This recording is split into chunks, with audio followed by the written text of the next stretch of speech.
Bonjour mes amis, ici Red Dog, prêt à vous raconter la suite de l'aventure la plus folle que le cosmos ait jamais connue. Accrochez-vous, car aujourd'hui, les dieux entrent en scène, et vous n'êtes pas prêts pour ce qui va se passer. Vous vous souvenez de ce coup de poing, ce Serious Punch qui a ébranlé les fondations de l'univers? Eh bien, ce n'était pas juste une frappe surpuissante, c'était un signal. Imaginez un son, une vibration, qui voyage non pas dans l'air, mais à travers le tissu même de la réalité. Loin, très loin dans des galaxies que l'on ne peut même pas nommer, cette onde de choc a traversé les nébuleuses, a fait scintiller les supernovas et a distordu la lumière des étoiles les plus anciennes. Dans des milliers d'univers parallèles, des milliards d'existences, les êtres les plus puissants ont ressenti cette perturbation. Les dieux endormis sur leur trône de nuages, les anges gardiens veillant sur des civilisations entières, et même les chronomanciens qui tissent les fils du temps, tous ont senti ce battement. Un battement unique, terrifiant, né de la rencontre impossible entre le qui divin à son apogée et le point absolu. À cet instant précis, une voix a résonné dans le vide infini de la création, une voix ancienne comme l'univers lui-même. L'équilibre a vacillé. Et où cette onde de choc a-t-elle été le plus violemment ressentie? Dans le conseil divin. Imaginez un endroit qui n'est ni sur Terre, ni dans notre galaxie, ni même dans notre dimension. Un palais immense, suspendu entre les réalités, une merveille architecturale faite de lumière pure et de pierres célestes. C'est là que les entités les plus puissantes se réunissent. Assis autour d'une table circulaire qui flotte dans le néant, on trouve les visages familiers et d'autres, bien plus anciens et inquiétants. Béérus, le dieu de la destruction de notre univers, le poing serré sur la coudoir de son trône, fronce les sourcils. Son énergie violette crépite de frustration. C'est humain, ce chauve, gronde-t-il, sa voix résonnant avec une colère à peine contenue. Il a frappé si fort qu'il a littéralement fissuré notre espace-temps. Mes planètes de pudding ont failli se transformer en soupe cosmique.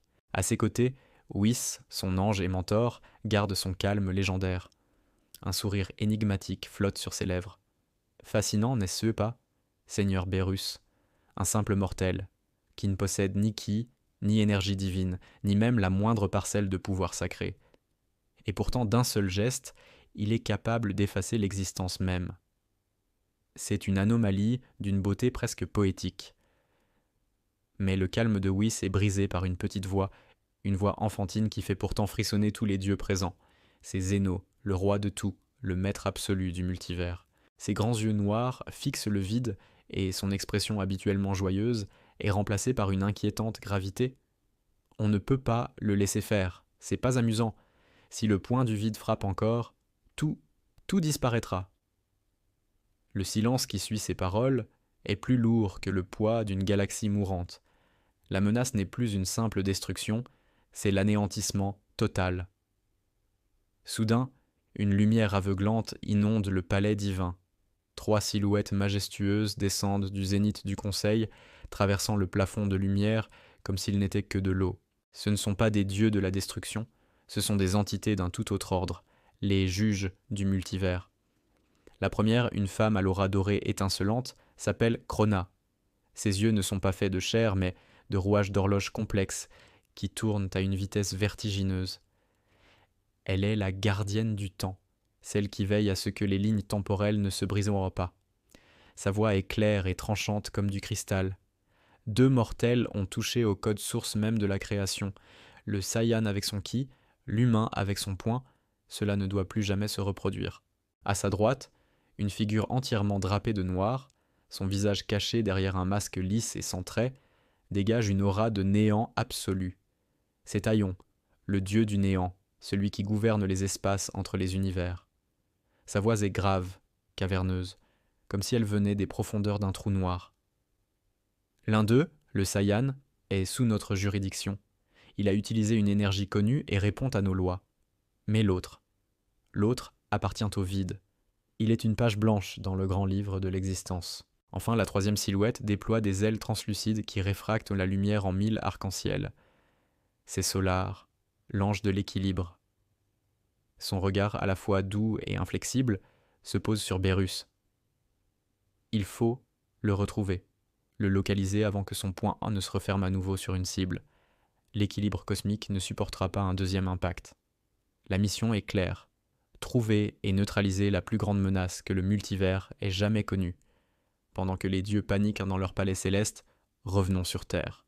La ville de Z-City n'est plus qu'un champ de ruines fumantes. Des cratères béants marquent le paysage là où se trouvaient autrefois des gratte-ciel.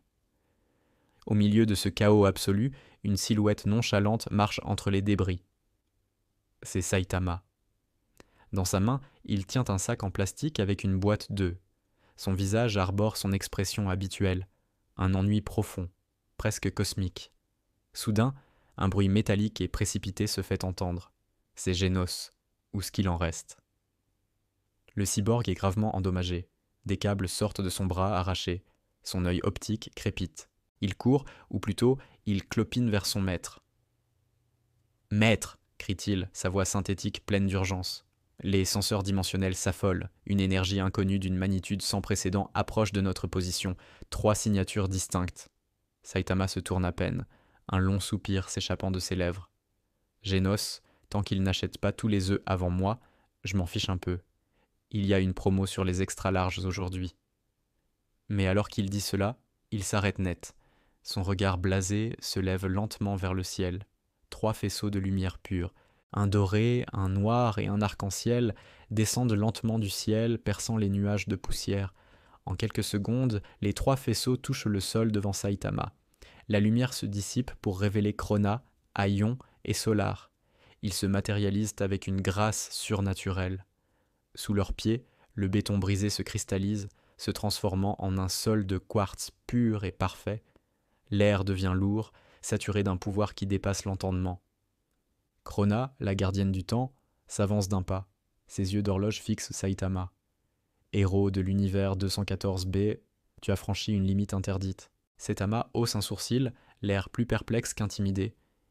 Il regarde son sac d'œufs, puis les dieux, puis de nouveau son sac. Sérieusement ? J'ai juste tapé un gars qui voulait se battre. Il était un peu bruyant.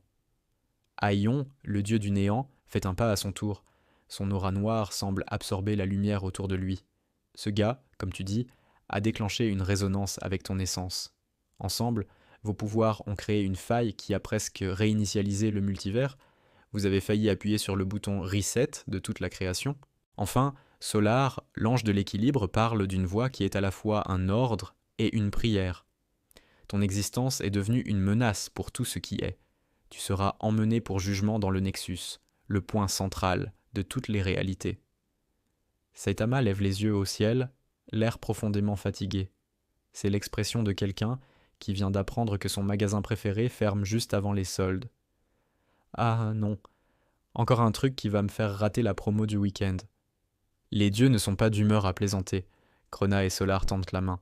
Une cage de lumière dorée commence à se former autour de Saitama, vibrant d'une énergie capable de contenir une supernova. Notre héros semble sur le point d'être capturé, emmené loin de ses promos et de ses problèmes de monstres locaux. Mais soudain, tout s'arrête. Le vent se fige.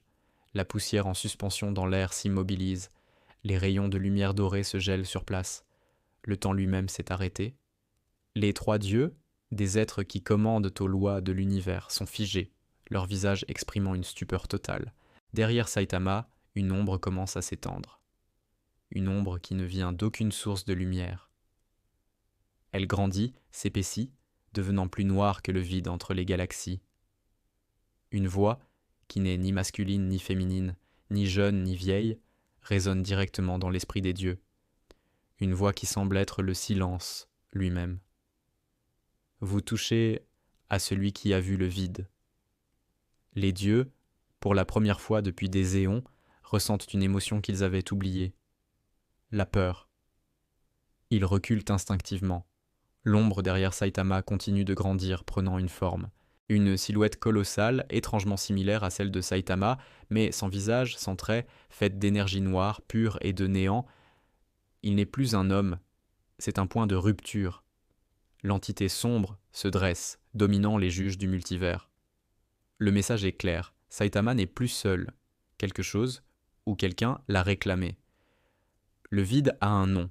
C'est là-dessus que je dois vous laisser, mes amis. Que va-t-il se passer ? Qui est cette ombre terrifiante? Les dieux vont-ils oser défier le vide lui-même? Vous le saurez dans le prochain épisode, l'ombre du héros. N'oubliez pas de vous abonner, de laisser un pouce bleu et de partager si vous avez aimé. C'était Red Dog, à très bientôt pour la suite.